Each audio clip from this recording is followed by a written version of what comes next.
good sir? Hey, I'm Damon L. Wakes. This is Girth Loinhammer's most exponential adventure. I'm going to be reading off my phone, not because I'm not prepared, but because it's 181,000 words in total. It's got over 500 endings. I can't keep it all in my head. But if anybody has ever played the old Choose Your Own Adventure game books, this is a lot like that, but legally distinct enough that I hopefully won't get sued like the Bandersnatch people. Basically, at regular intervals in the story, you will get two options. Make some noise for whichever one you want, and ideally make a lot of noise, because I think we can draw some more people in. It is, essentially Choose Your Own Adventure by committee, which is more fun than it sounds, I hope. In this story, you are Girth Loinhammer, Dungeon Lord. Or that's what it says in your business cards. Or that's what that shady dwarven stationer said it says. The truth is, you're beginning to wonder, because even though your fearsome dungeon is clearly quite terrifying, chock full of whips and chains and hot wax, that sort of thing, you can't help but notice that all the paladins and rogues and scantily clad sorceresses who come through the door seem really enthusiastic about the stuff you do here. Really enthusiastic. And it makes you feel icky. Frankly, you're about ready to stride off into the world and try something else entirely. Or you might just sit around moping. It's all good, you guess. So your first choice here, you can stride off into the world and search for adventure, or you can sit around in your black leather underpants moping. Who wants to stride off and search for adventure? Yeah! Okay, who wants to just sit and mope? I like the enthusiasm from the mope crowd, but we are going on an adventure. Yeah. You're not just going to sit around moping all day. You're going to get out there and have an adventure. Who cares if the whole dungeon thing has gone a little awry? Just because you're the dungeon lord doesn't mean you have to sit around in your dungeon all the time. You're going to take the initiative, make a difference, do all the things. When life gives you lemons, squeeze lemon juice in life's eyes and steal its wallet. You stride right up to the front gates of your dungeon, throw them open, and oh, geez, there's some creepy wizard standing right there. He's got a massive beard, hat, robes, the works. You suppose it's a good thing he's wearing clothes of any kind, but still. Good morning, says the wizard cheerily. I am looking for someone to share in an adventure I'm arranging, and it's very difficult to find anyone. You can't help but wonder what kind of adventure the wizard has in mind. More specifically, you wonder if he's arranging an adventure or an adventure, wink, wink. If it's a serious adventure he's on about, then that's just what you're looking for. If, however, it's the kind of adventure where a wizard suddenly teleports all his clothes into a hellish parallel dimension and waggles his wizened wizard wand in your face, then you're not interested.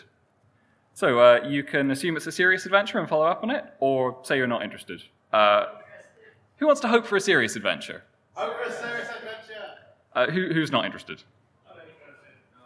Adventure has it again. You're an adventurous crowd. A serious adventure, you ask? Deadly serious, intones the wizard. The fate of the world depends on it. That does sound serious. Unless fate of the world adventures are just this guy's fetish, in which case you still want no part in it.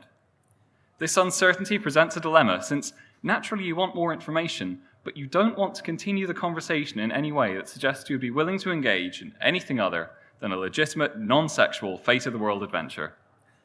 Above all else, if adventure is innuendo for penis, you don't want to play into it at all. How long an adventure are we talking, you ask? Will it be hard? Wait, that came out wrong. For you, says the wizard, no.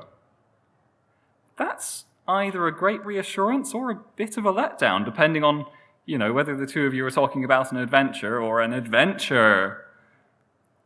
All I need you to do, the wizard continues, is take this magic ring to the Elf King over in that forest. I've got some other heroes lined up, we'll take it from there. He hands you a small velvet pouch. You can feel through the fabric that it contains one ring, and only one ring. Keep it secret, the wizard says significantly. Keep it safe. Wait, back up a bit. Other heroes. Does this guy know who you are? Because if he did, he'd know you've got half a mind to walk off with his ring right now. So you can take the magic ring to the Elf King, or you can just steal it. Who wants to take it to the Elf King? Yes. It's a nice, decisive yes. Who wants to steal it? Yeah. Okay. Yeah. You've been outvoted, I'm afraid. Okay, you say, fighting the urge to snigger. I'll keep this ring super duper safe. Like, so safe. Unbelievably safe. Great, says the wizard. Thanks. Seriously, you continue, so safe. That's very good of you. I will take just the best care of this ring, on the way to its intended destination, where I will take it. Okay, says the wizard. It's just that the more you assure me that you're going to keep that ring safe for me, the more I suspect you're actually going to walk off and pawn it for booze. What? You say, acting surprised. No, I'm just taking this job super duper seriously, and I want you to know that. Okay. The wizard raises a bushy grey eyebrow at you. Achoo, you say, expertly passing your snigger off as a sneeze. It totally works. The wizard bids you a final farewell before heading off on his way, leaving you free to walk off with his ring as intended. You initially walk in the direction of the Elf King, just to keep up appearances, but ultimately you'd quite like to walk in a different direction, maybe fit in some light gloating before lunch. So you can travel towards the Elf King, or just pick any other direction. Who wants to head for the Elf King? Yeah. Who wants any other direction? Any other direction. I think Elf King has it. You know what? Since you were supposed to take this magic ring to the Elf King, who better to gloat to than the Elf King himself? This is gonna be good. You knock on the great gates of the Elf King's halls, take a deep breath, and... Ah, says Girlron, the Elf King.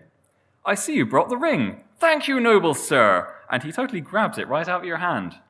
Rude. Well, you suppose it's not all that rude. Dude clearly thought you were here specifically to give him the ring, but it's certainly surprising, and that's why you don't say anything about it. Yes, continues Girlron, carefully opening the velvet pouch, my elf eyes see that the ring has not been tampered with. This is well, for it is an artifact of great evil, and no good ever came out of contact with it. Rest assured, my band of heroes shall set out to destroy it forthwith. And he totally closes the door in your face. Rude! Well, you suppose it's not all that rude. Dude clearly has important things to do, and probably figured you did too, but actually, you know what? You're going to pretend that this is what you meant to do all along, because the alternative is just too sad to contemplate. Good job, Girth. Quest complete. Go you. Yay. Now you just have to find something else to do with your day. Maybe you'll go see a play. Or if that sounds arty and depressing, you could just go jump off a bridge. So go see a play or jump off a bridge. Who wants to see a play? Yeah. Who wants to jump off a bridge? Yeah. All right, bungee jumping, woo! Seriously, someone shoved a leaflet about bungee jumping under the door of your dungeon a while ago? Unless that's one of those stupid startup businesses that closes after a week, you've still probably got a shot at trying that. You might even have a coupon. Because it's not as though you jump off a bridge for, other reasons. That'd be pretty dark, and any hypothetical person who opted for you to take that option would definitely be a massive, massive dick. Even more of a dick than you, and that's saying something. Yeah, take that hypothetical person who is clearly a dick. If you remember rightly, the bungee jumping place is actually on a bridge over the same river as the Elf King's castle, so you're almost halfway there. You could probably find it just by following the river from here, though if you were to go back to your dungeon and dig out that leaflet, you'd have both a better idea where to find the place and possibly a discount. So you can head directly through the bungee jumping place, or go back to your dungeon and try and find the leaflet in the hopes of a discount. Who wants to go straight for bungee jumping? Yeah. Who wants to try and get the leaflet? Discount. Discount wins. You walk all the way back to your dungeon, and honestly, by the time you get there, you're starting to reconsider the whole bungee jumping idea altogether. It's not so much that you don't want to do anything else today, it's just that you feel like it would be a massive ball ache to have to go right back the way you came along the exact same route for the second time today. You would happily wander off the exact same distance in some other direction, even. It's just that even if you managed to find the bungee jumping leaflet, you're not sure that it would be worth the hassle. Not unless the coupon on the leaflet gave you a free bungee jumping experience. Actually, did it? Because that would be awesome. It also seems like the sort of thing you'd remember seeing, but then you never paid very much attention to it in the first place, so it could happen. Though at this point, even just looking for the leaflet feels like kind of a ball ache too. So you can go in arbitrary, the exact same distance in an arbitrary direction, or try and find the bungee jumping leaflet. Random direction and same distance. Not a big. Who wants to press on and find the leaflet? Yes. Okay, we're sticking with bungee jumping. It's always in the last place you look. Except, actually, you decide to look in a few more places, leaflet in hand, just so whoever came up with that saying looks like a total chump. Take that, Anon, if that is your real name. Bet you feel pretty done now. You stop looking in extra places pretty quickly, because obviously that's a waste of nobody's time but your own, and it's making you feel pretty dumb too. Still, you feel as though you could spare those extra few minutes, because actually you found the leaflet really fast. It was in a big pile of leaflets right near the front door of your dungeon that you never ever throw away. It was fairly near the top too, and actually it was your goblin slave who found it because you can't read. But you did the whipping, so you get the credit. Those are the rules. At times you feel like one of those crazy hoarder people for keeping that messy pile of leaflets, but then there are times like this when actually it's super handy. If not for the massive leaflet pile, you'd have missed out on 5% off when you spend 30 groats or more. Is that good? You don't know if that's good. What does bungee jumping cost? You suspect it's less than 30 groats per person per session if the coupon conditions specify that as a number. If any session was guaranteed to cost more than 30 groats, then they wouldn't need to qualify it like that. You're pretty smart when you want to be. Anyway, being smart means you could take your goblin slave bungee jumping, so you've got a better chance of qualifying for that 5% discount. Or, being a little smarter, you could not take your goblin slave bungee jumping, because spending extra money in order to receive a token discount worth less than the difference between what you spent and what you were planning to spend is actually pretty stupid. But still, you instinctively want to do it for some reason. Weird. So you can either take your goblin slave bungee jumping or go on your own. Who wants to take the goblin slave along? Yeah. Who wants to go bungee jumping on their own? Goblin slave. You take your goblin slave bungee jumping. And it's not because you have no friends, it's because you have no friends who live in the same dungeon as you and are obliged to do whatever you say on penalty of death. Unless your goblin slaves are also friends, but that would be a problematic sort of professional relationship, and in any case, you strongly suspect that they aren't. The whole penalty of death thing should prevent them from getting too chummy with you, but after seeing some of the people who come into your dungeon voluntarily, you don't like to assume the two things are mutually exclusive, because they almost certainly aren't. Should be, but aren't. Anyway, you're going to frame this whole goblin bungee jumping expedition as a show of dominance, because otherwise things might get weird. Except that when you get to the bridge where the bungee jumping should be taking place, and you know it's the right bridge because you've got the leaflet with the little map on it, there's nothing there. That is disappointing. You can either sit here in the hopes that some guy will turn up carrying huge coils of bungee cord, or you can accept that it probably was one of those stupid startup businesses and move on. So, wait at the bridge or move on? Who wants to wait at the bridge? Who wants to move on? We have ditched the bungee jumping idea. That is kind of a shame. Well, today was a more or less complete waste of time. Still, you don't feel as though it was entirely your fault, which is something. If only you had someone else to blame. But alas, you don't. You kick your goblin slave off the bridge anyway, though. Clearly he doesn't deserve it, but it's not like that's ever stopped you before, and it stops the walk to the bridge feeling like a massive wasted effort. Which it was. The end.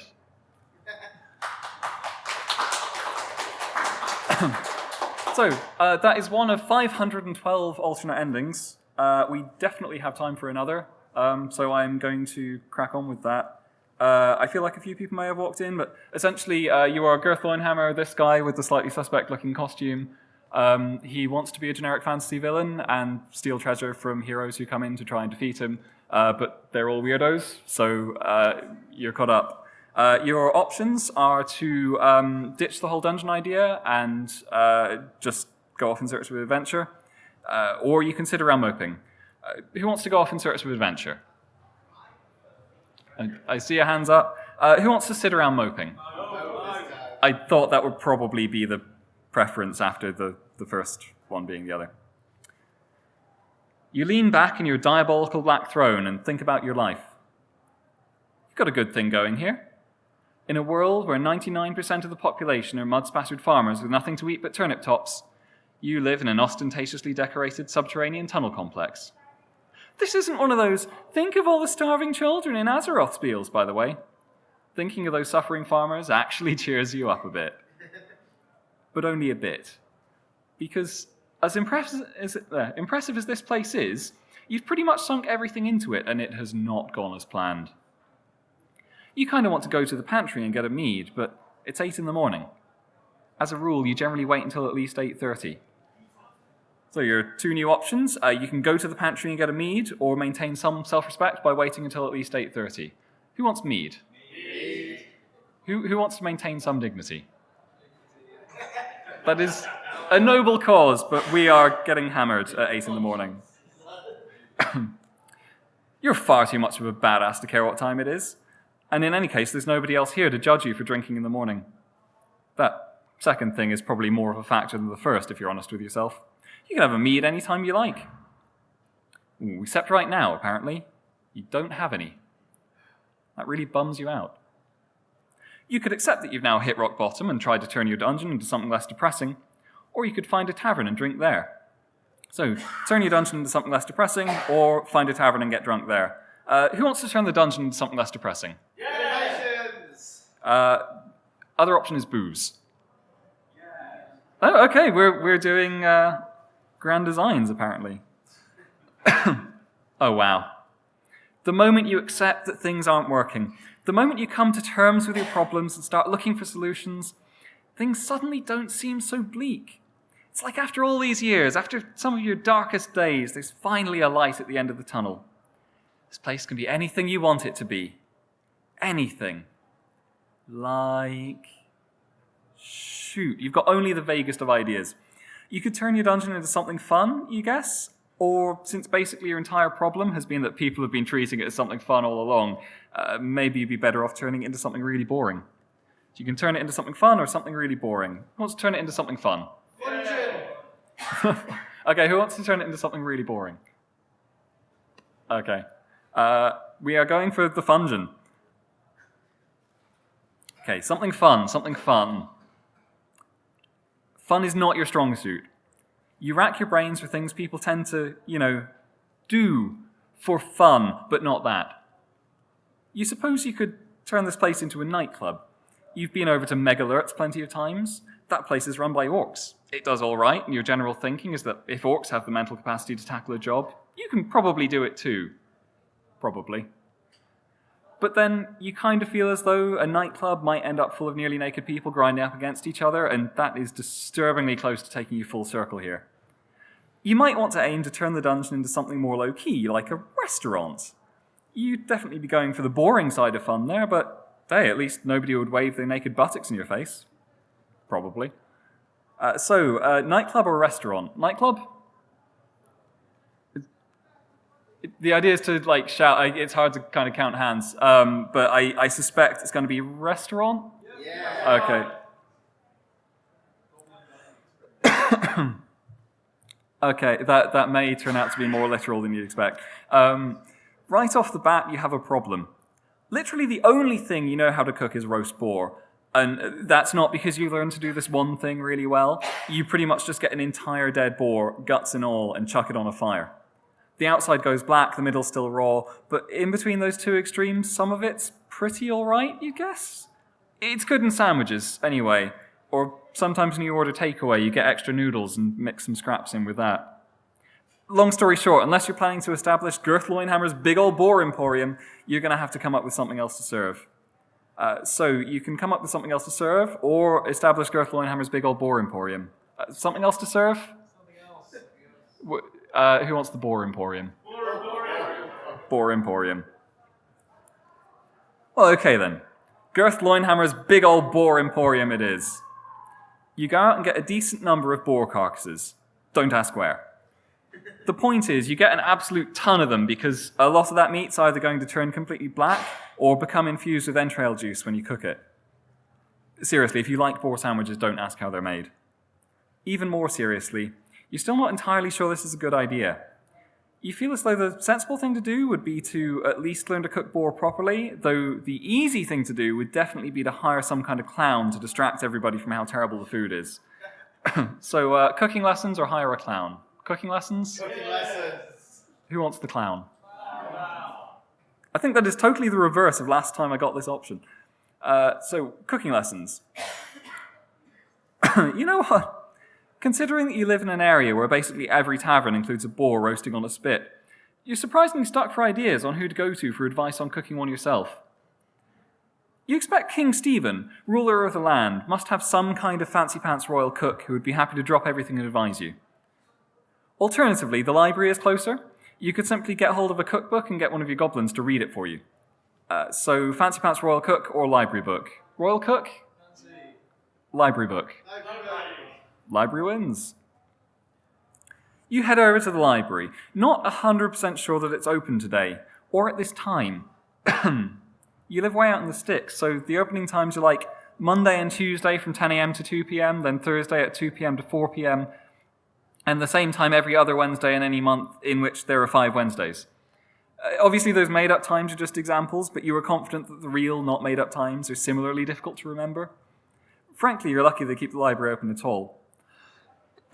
Unless they don't. The windows are dim. The door hangs ajar. You're not sure if this place is closed, abandoned, or possessed as a result of being built on an ancient Elvis burial ground. You could call out to check, or you could sneak inside to try and find your book. So call out or sneak inside. Who wants to call out? Who wants to just sneak inside the creepy library? Sneaky, sneaky. You step inside the library, taking every care not to make a sound. It's creepy in here. Oh man, is it creepy in here. Dark, too. Even if you could read, you'd never be able to find a specific book. Not by sight, anyway. You settle for picking up the heaviest, gungiest book that you can find, on the grounds that if it's gungy, then it's probably been in several people's kitchens, and if it's heavy, then it probably has a lot of recipes in it. It's not like you can check the index for any boar-related entries, so you're playing the numbers game here. You take the book back home to your least illiterate goblin slave and demand that he read for you. In particular, you want him to tell you what the title is so you can beat him over the head with it if you chose the wrong one. The goblin slave tells you that the book is called The Necronomicon. The Necronomicon? It is a cookbook! Awesome! You order your goblin slave to read out the recipe while you chuck all the ingredients into a big cauldron. Wait, cauldron? Never used a cauldron to roast a boar before. Then again, you've never had it turn out well before either, so you suppose in this case change is a good thing. Your goblin slave rises into the air, tendrils sprouting from his nose and mouth, and ichor streaming from his eyes. Punguli mumwa, he screeches, writhing uncontrollably, as though possessed by some potent and primordial force. Thulu rile wanaga fatang. Wait a minute. This cookbook is in Welsh. No wonder the recipe makes no sense. You beat the goblin slave with it until he stops acting stupid, then roast a boar the usual way. Still, just to make use of the trip to the creepy pitch-black library, you dip some of it in the cauldron and give the sauce a try. Huh, what do you know? It's really good. The end. It is, of that story. We probably have time for one more. Yeah, essentially, same deal as before. You can go on an adventure or sit around moping. Who wants to go on an adventure? I hear mope. Who wants to mope? Okay, and then you are sitting in your black throne thinking about life. You can get a mead or you can wait until at least 8:30. Who wants mead? Okay, who wants to wait until at least 8:30? Okay, so we're going with wait. You're not a complete loser. You continue sitting in your massive fancy bad guy chair, contemplating the series of regrettable life choices that led you to this particular intersection of time and space. This and no other. You ponder the multitude of occurrences that might have been and lament that, alas, they were not. You also considered going out and punching that serf who gave you a word of the day calendar as tribute a few months back. The nerve of some peons. Your throbbing muscles and pointless leather chest straps may regrettably come across as more titillating than terrifying, but the fact remains that you are a formidable agent of evil and you can swing a spiky piece of wood really hard. If the masses won't respect you, and at this point they won't, they really, really won't, then you shall make them fear you. Or, you could just stick with moping. You have actually got a fair bit of use out of that calendar after all. So your options are make them fear you, or just mope some more. Make some noise if you want the local population to fear you. Yeah. And if you want to sit around moping. Okay, no, we are going on a campaign of terror. Right, here it is. The absolute most important decision of your entire life, not including the string of spectacularly bad decisions that led to you living in this dank hole in the ground consistently besieged by BDSM enthusiasts. Protracted campaign of violence and terror, or spooky ghost costume. Campaign of violence and terror? Everybody wants the ghost costume? Yeah. Spooky ghost. You cut eye holes in your best and only bedsheet, then drape it over your head. Spooky! Actually, it's not that spooky. The sheet only comes down to just above crotch level, so it's not so much a spooky ghost costume as a spooky ghost with suspiciously muscular legs and leathery underpants costume. Or a ghost that ate some guy with muscular legs and leather underpants. The point is, much like your day-to-day attire, your ghost costume doesn't cover quite enough of you for people to take you seriously. Though you could attempt to scare that serf who gave you the calendar, you're not sure he'd be very convinced by your ghostiness. You might have to settle for haunting, say, elves instead. So you can either scare the guy who gave you the word of the day calendar or some random elves. Make some noise if you want to scare the guy who gave you the calendar. Scare the guy. Okay, and the elf option? Yeah.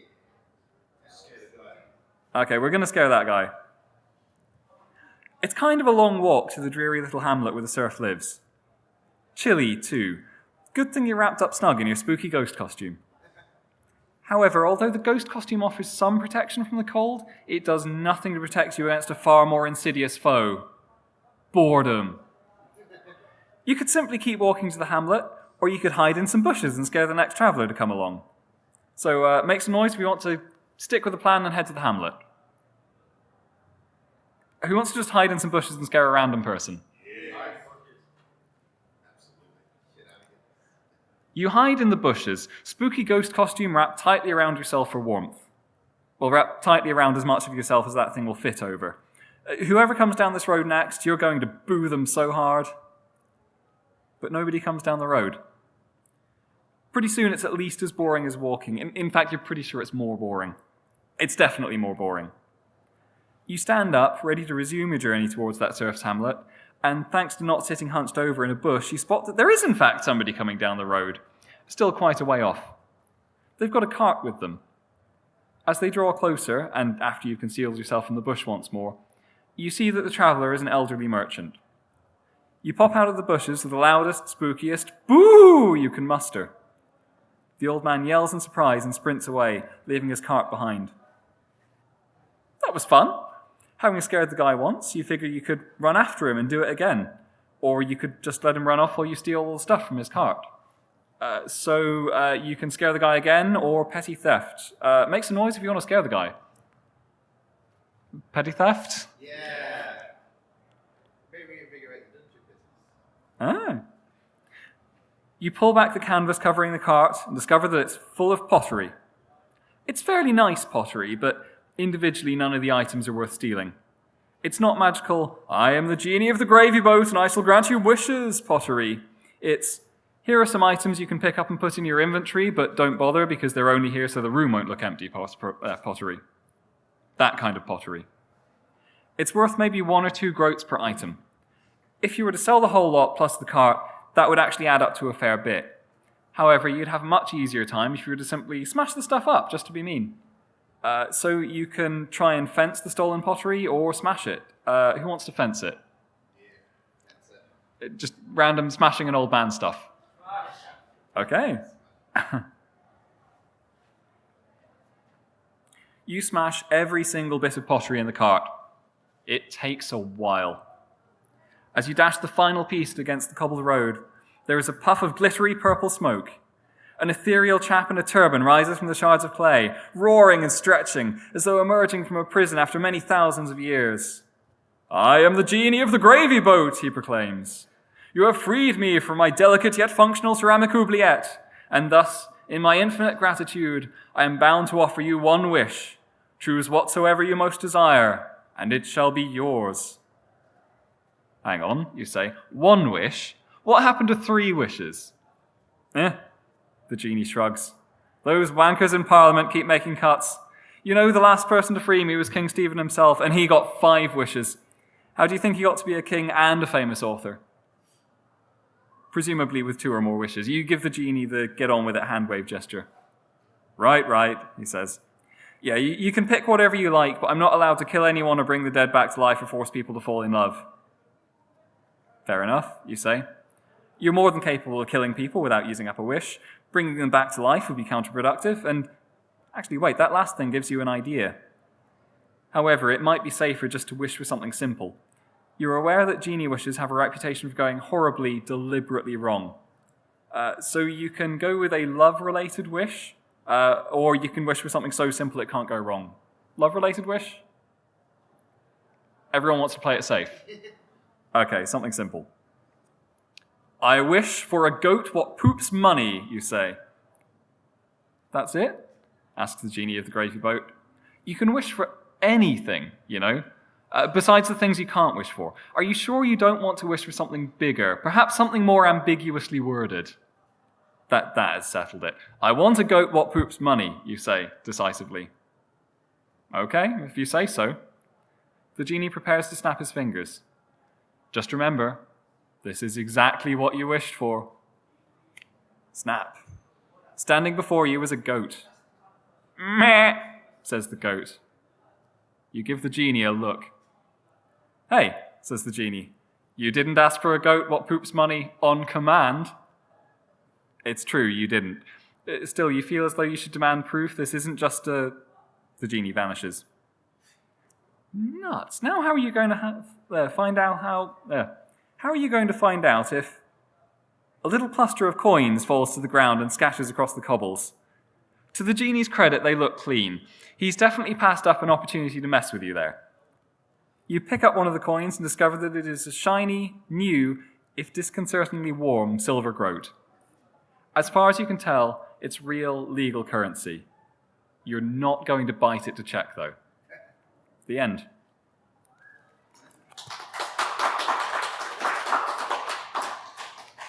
That was actually a fairly quick one. I can probably fit in one more of these, or if anybody's interested, I do have something vaguely similar involving unicorns with chainsaws for horns. But that is kind of a one-player thing. It has more than 2 options, so I can't do the whole play-by-committee deal. Basically, does anybody fancy coming up and being a volunteer? Also, is there any chance we could get the other microphone? I wasn't really planning to do this, but we've got through more rounds than I anticipated. I can speak if no one wants to volunteer. Any takers? I thought you might have made a move. Should I drink? Yeah, please do. All right. Yeah. Awesome. Hello. Okay, so this is Ultraviolent Unicorn Deathmatch of Destiny. Woo! I'm excited. In the arena, 2 majestic alabaster unicorns duel to the death. Their tungsten chainsaw horns ring out against one another like a swarm of killer bees in a blender. Would you like to intervene, place a bet, or leave? Place a bet, I think. Place a bet. Would you like to place $1, $10, $100, or all the dollars? All the dollars. The unicorns smell money. They eat you. That is the end. I did say it was ultra-violent. Should we go again? Yeah, Let's sure, go. unless anyone else wants to give it a go. Come on up. Give a round of applause. Make him feel welcome. Woo! I'll give you the microphone. Mind the step. Paperwork's a nightmare. Hello. Oh, hang on, this is the sequel. I've done something wrong. Please don't kill me. It's quite probable, I've got to say. Can't die as quickly as I do. To now intervene sounds dangerous. Okay, in the arena, majestic alabaster unicorns, chainsaw horns, bees in a blender. Would you like to intervene, place a bet, or leave? Place a bet. $1, $10, $100, or all the dollars? I'll go safe and go $10. That's, yeah, a nice middly amount. Which unicorn? Your options are Plucky Challenger or Laser Eyes. Laser eyes. Kabzzzt. Just look at that face melt. You win a ton of money. Yeah. Suddenly, leprechauns. Your options are Chat or Punt. Punt. You boot the leprechauns into the arena. They clamber onto Laser Eyes like tiny jockeys. You can hide in the toilet or opt for a cunning disguise. Oh, cunning disguise, I think. Abandoned drag queen wig or unicorn skin? Sorry, what? An abandoned wig, or you can drape yourself with flayed unicorn skin. Yeah, the unicorn skin. You are now covered in skin from a gross bin full of unicorn parts. Next contestant, shouts the arena manager. Uh-oh. You can enter the arena or flee. Enter the arena. Brave. Yeah, go on. There is a new unicorn here. A big one. You may remove your disguise or suggest a truce. Remove disguise. Behold, you shout as you cast off the unicorn skin. It doesn't get much of a response. You can get naked or give a heartfelt speech. Get naked, man. Every time. That doesn't get much of a response either. Clearly the ultra-violent unicorn deathmatch crowd are a tough bunch to shock. The end. Oh, well. Conquest. Fruitless nudity. You didn't die. Anybody else?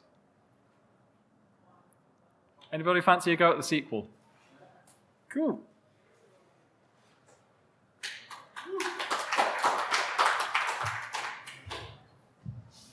There is your microphone. Alright, thank you. Okay, in Ultraviolent Unicorn Deathmatch of Destiny 2, Aquatic Boogaloo, you are Wishes O'Houlihan, top agent of the International Leprechaun Police. Riding atop your mighty steed, a unicorn with a chainsaw for a horn, you are unstoppable. Your mission is to take down Captain Blokebeard, the most notorious pirate of the North Pacific. But how?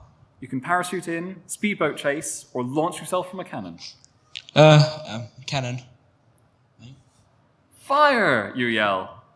Unfortunately, you were less than 6 meters from Blokebeard's ship at the time. You splatter across the side of it. Your steed hits the gunk, bounces, and lands ignominiously on the deck looking stunned. You're going to change character now. You are now Clip-Clop von Shiny Hooves, and you hunger for meat. You can wreck the deck or go below. Wreck the deck. There are other unicorns here. You may befriend or consume. Consume them. Stubby horn time! You lunge for the belly of a unicorn with 2 eye patches. Entrails gush over your face. Your options are yummy, more violence, or jump overboard. More violence. You decapitate a unicorn who is already a quadruple amputee. You're pretty much the worst. Your options are even more violence, or that's enough. That's enough. Okay, but nice to see some restraint. Yeah. Nobody wants to fight anymore. You can go below or opt for nonchalant cannibalism. Go below. It's dark. You can find a light switch or let your eyes adjust. I'll adjust. The lights snap on. Surprise! Shout people in party hats. Your one option is party. There's a banner saying, Happy Birthday, Michelle. Since you're not Michelle, everyone goes back to hiding. You can wait in the dark, or screw this. I'll wait. Michelle is still not here. You can wait longer, or screw this. Wait a bit more. Still not here. You can wait even longer, or screw this. Screw it. You wander off to the engines or hold. Into the hold. There's money in here. You eat the money. You guzzle money until you burst. It's super gory and painful. Worth it, though. Right, I reckon that is probably a full run. It is actually probably one of the good endings. I'll pass that back to you. Yeah, if anybody is interested in more of this kind of thing, I do a lot of it. My Twitter handle is @DamonWakes. I also have leaflets scattered about with Girth Loinhammer's Most Exponential Adventure on there, which basically links to the page on my website. It's not really the kind of panel where I was expecting questions, but does anyone have them anyway? Mm-hmm. Oh, twine, entirely twine. And in fact, for these in particular, like not even the complicated bits of twine. All of them could actually be written out as the like turn to page whatever style game book. So they are dead easy to do. I actually do a series of tutorials on this as well that will get people set up in literally 4 clicks. So if anybody's interested in doing them yourself, talk to me, I'll give you my card and sort of point you in the right direction. Could you speak a bit louder? Is this the kind of thing you've been interested in your whole life? Not really my whole life. I tested a version of Warlock of Firetop Mountain when I was in primary school, which I think put me onto it. But then there was kind of a lapse, and it was discovering twine that really got me back into it.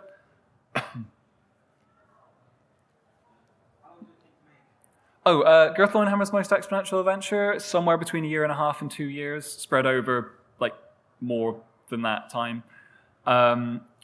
Ultraviolent Unicorn Deathmatch of Destiny 1 and 2 were a day each. They are actually only 1,000 words in length each because I wrote them for a particular challenge. So those are really small. That's why they're like suddenly leprechauns, I think is one of the passages, and that's all the information you get. And it loops over and over. Like,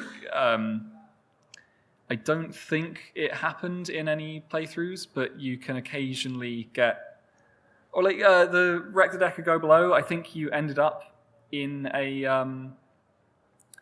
the hold and engine options are from the Go Below one, so it's kind of quite efficiently put together. There's not much you can't see in one playthrough. I have a question. Mm-hmm. Does Michelle ever turn up? No, actually, if you keep waiting, it turns out Michelle has quit, and your options are to keep waiting anyway, in which case it loops. You can do the screw this option where you go and do something else, or you can just poop yourself in frustration. And if you pick that last option, it is revealed that the chainsaw unicorns poop live grenades. So, yeah. It's just, I needed the third option. I needed it to blow everyone up before it took too many words. Nice. If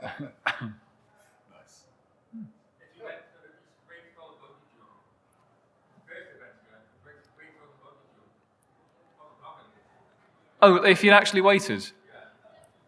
I think it turns out that the bungee jump thing is like that door in The Hobbit where it only shows up under moonlight and you actually do get to go bungee jumping. It's hard to remember though, because there are literally 512 endings. I have people on the internet say, "Oh, I love the one with the guinea pigs." I'm like, what? And it's in there. I am probably going to have to call it a day, but do stick around and have a chat if you like.